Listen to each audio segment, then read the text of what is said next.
You've watched every popular analog horror series many times over by now, and you're itching for something new. Surely there has to be something out there that'll scratch this itch. The series, Orpheus, is posted to a channel known as the Baroque Hour and begins with the first episode titled Autumn. There's a brief ad for Heinz Ketchup before a broadcast declares that the time is 2 in the morning and that we are about to be viewing the Baroque Hour, before we see a very subtle glimpse of the word Orpheus and a glitch. We are then informed we will be listening to the song Autumn, written by Antonio Vivaldi. The song has a rough start before something in the broadcast goes wrong, and suddenly Tony Dearest has remembered a funny joke he heard earlier. Wood-fired pizza? How will pizza get a job now? Then, we are once again flashed with the name Orpheus, before we get a bunch of very spooky imagery involving goats, as well as some Greek musical, and then... okay, never mind, I guess. We hear the ringing of a phone before a police officer Hello. That's... Yes, this is Mr. Smith. Oh, that's really bad voice generation. This police officer tells this guy, Mr. Smith, to stop doing drugs and stay in school before hanging up on him. Classical music comes in as we see images of a house and are eventually met with a Mandela County reject with a sick chest tattoo. Fuck yeah. This guy is Mr. Smith, and I feel like most people could take a pretty good stab at the whole storyline by now. Mr. Smith knew too much, was killed by some shady organization. The police are probably in on it, but who knows? Maybe I'll be proven wrong. Greetings to you, police cadets. Oh, yep, okay, never mind. First, we see an acronym, OMC, which stands for Obviously Inspired by Mandela Catalog. This old guy, Dr. M. Fenway, got paid to be a little freak with corpses, specifically study and analysis of patients who died of awake syndrome or sacrifice to the master. Yeah, I should probably mention that in this universe, being woke is just as bad as any conservative has been brainwashed into believing it is. Oh my god! Most of these people just look like the average politician after they reach the final step of their metamorphosis and have sold their soul, except this guy, who just looks like that guy from Ferris Bueller's Day Off. Most of you are probably too young to have seen that movie. Go watch it. It's pretty good. Next, we have sacrifices, or the procedure Chick-fil-A employees undertake when they forget to say "my pleasure" after handing you a straw. Honestly, these faces are getting pretty absurd at this point. I swear to God, if I see a troll face, I'm gonna be off!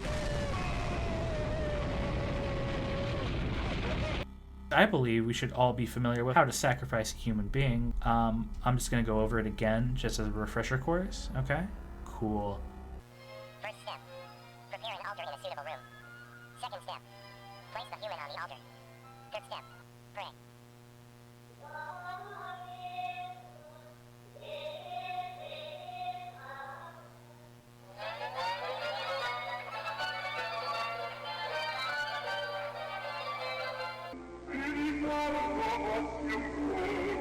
Hey, wait a minute.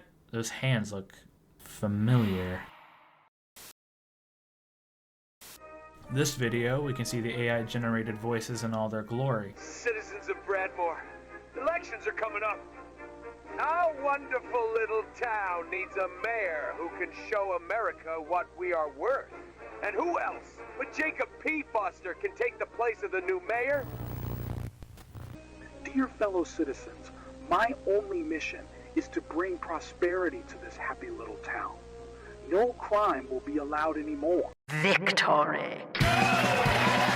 There's also the reinforcing of the classic government bad trope, which I discussed recently in a video. You should watch it. We do learn some important information about the actual organization. Step to line one level without too much effort. In the second level, we have your category, city mayors and other minor offices. At the third level, we find politicians and their councils. At the fourth level, we have the Meyer brothers. Among them are presidents, businessmen, and several millionaires. They are the only ones, without exception, who can attend our rituals if participants were spectators. However, come our supreme leader, the most important mortal figure for our cult. As well as listen in on a conversation between a police chief and a mayor of the town. This is the phone call that led to Mr. Smith's assassination that we learned about before. This is Mr. Smith. Sick chest tattoo. And I gotta say, I feel like the writing does get a bit heavy-handed here. What is the name of the subject? Smith, sir. Alexander Smith. He lives in Jefferson Street all alone. His mother and younger brother live 2 blocks away. Thank you for the information, Fedderson. I will contact the Delaware section. I hope they hurry to take him. This awake thing is getting on my nerves. The dialogue reads a bit robotic and unnatural, however the next section reads a bit more like a children's story in a way that I believe is intentional.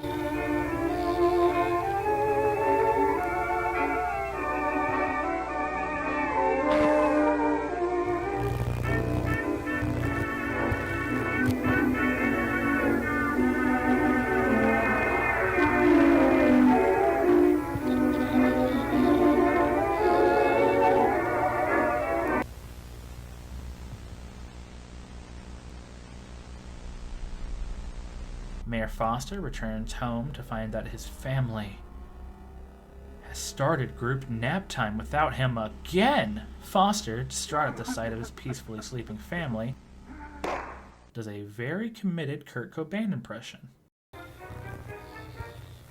Citizens of Bradmore, elections are coming up. Our wonderful little town needs a mayor who can show America what we are worth. And who else but George M. Dewar can take the place of the new mayor? So this was a pretty strong moment of the video for me. Leaves the idea in your mind that whoever this organization is, everyone is expendable. You are just a cog in the machine, and faulty parts get replaced. The next video is pretty short, and no dialogue is said during the whole thing. We do learn some crucial information here, but really I recommend pausing this video, scrolling down past that sassy little subscribe button, which, by the way, we just hit a 325 subs. Thank you, nerds. Let's keep that train rolling. And watching the video on the source channel I've linked in the description. Tell them October sent you. This next video features Ronald Reagan. Good afternoon, my fellow Americans. I'm here today to ask you an important question, which I think you have a duty to answer. Have you ever thought about offering your blood? Oh, great. Looks like the Reagan bot glitched again. Hang on a sec. Building a train. There we go. The ambulance vampires strike again. There's apparently been organized robberies of ambulances transporting blood. What would anyone even want with all that blood anyway? The top 10 instances of foreshadowing in... Next, we hear about this poor Italian dude who falls into a sinkhole named... I'm just gonna name him Tom, alright? I'm just gonna name him Tom. He looks like a Tom anyways, it works out. So Thomas falls down a sinkhole working on a church and stumbles across a big pit with blood in it. Somehow he resists the urge to kneel down like an antelope at a waterhole in the savannah and slurp up some of that yummy, delicious person sauce. He begins to search for an escape, in which he is promptly captured and trollified. Wait, what day is it? Oh fuck, it's Medical Sunday, baby! Oh man, this guy looks fun. I wonder what he's got to say. Wait a minute! Dr. M. Fenway.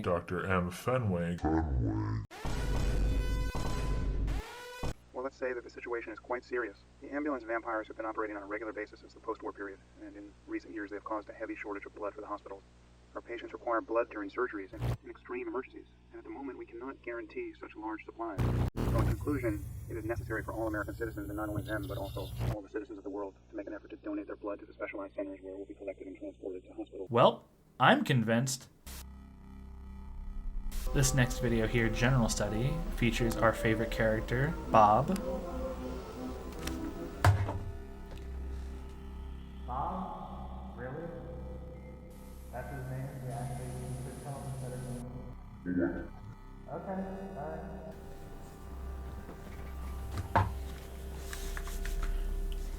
Bob here is the ideal American man. He goes to work every day, says a pledge of allegiance, and only cheats on his wife on the weekends. Truly a model citizen. Now watch what happens when we show him something really fucked up.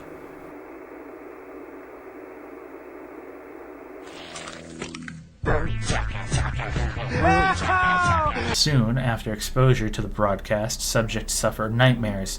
Then, things get really wacky with some insomnia, hallucinations, and even a dash of paranoia. Bob must be having a blast. Finally, Bob's face and skull morph and stretch into a fun shape before he completely loses his shit. Shortly afterwards, Bob will expire. What a lucky guy. We then hear of a guy named Peter, which... I mean, who cares, really? This Peter guy had an episode of Awake in a supermarket, and then he was kidnapped and horribly sacrificed to an extraplanar entity. Not really anything special. We're just gonna go ahead and go into my closing thoughts, I think.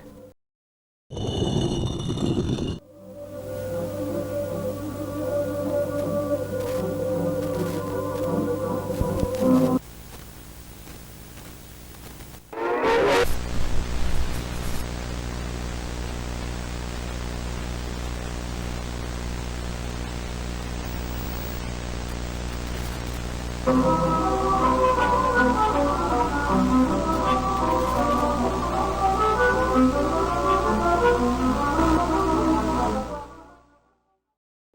this is the second take I'm doing of these lines because I realized that I actually did not hit record on my camera like a moron. So take two. It's obvious that the creator of this series has some talent and some passion for the subgenre. The editing is very well done.